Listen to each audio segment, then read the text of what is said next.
Okay, we're continuing with the Holy Grail of Wisdom quotes by me, Pete Rogers, alphabetical order, Voltaire. Voltaire was a genius. He was very clever and funny. He's one of the most famous people who ever lived from France. But when you get right down to it, my judgment of Voltaire is that he was an evil piece of crap, and France would have been better off if he never lived. Okay, Mozart had said the ungodly villain Voltaire has died like the beast that he was. So why do people talk that way about him? He was educated in a Jesuit school, but later on he was very ungrateful and he turned on the Jesuits and helped destroy them and get them pushed out of France.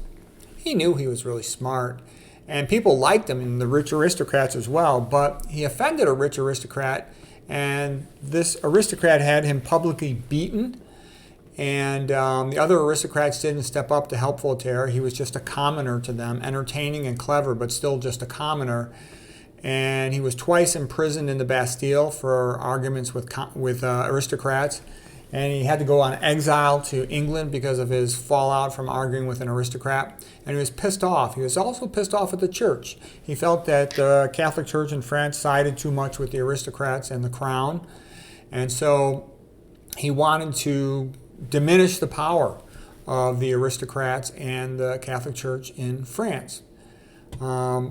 When he went to England, he noticed things in England that were different, that they celebrated an intellectual man like Isaac Newton, who was, buried in Westminster Abbey, and he was impressed by that. The intellectuals in France did not get as much fame. He wrote much that actually helped Isaac Newton become more famous. He was, like I said, too impressed that in England they would put their intellectual heroes in Westminster Abbey. They had great admiration and respect for their great writers and scientists and poets. His book that he wrote when he was in England called English Letters was pretended to be like an outsider's look on France, and it was embarrassing to the rulers and aristocrats of France, and that's exactly what he wanted. He himself had a very successful play when he was a young man, already a celebrity as a young man. He's also real smart with his investments, made a lot of money, which helped enable him to hide from some of the problems he would have in the big cities like Paris.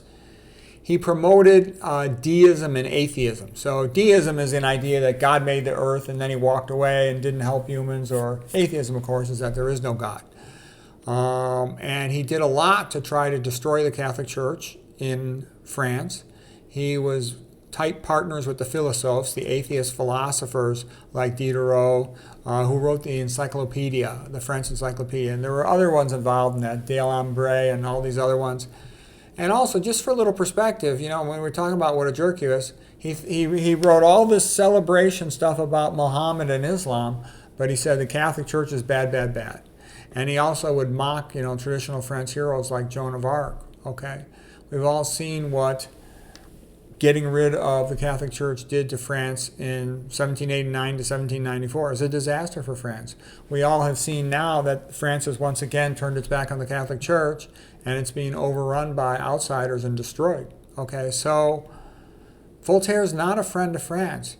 You may think he's funny and clever, and he is, but his life had far more evil than it did good. I spent a long time studying him, and the more I studied him, the less I liked him. I respect his intelligence. I respect that he's clever and funny, and he does got a lot of good one-line quotes, which we're going to get to in a little while, but you need this backstory in order for Voltaire to make sense, to be able to take him in perspective.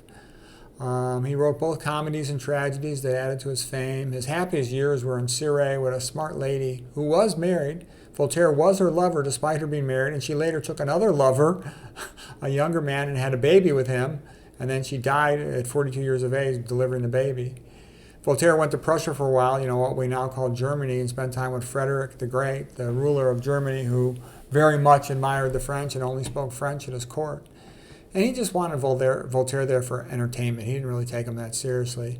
And he wouldn't tolerate any criticism of himself. So Voltaire said, forget this, and he left.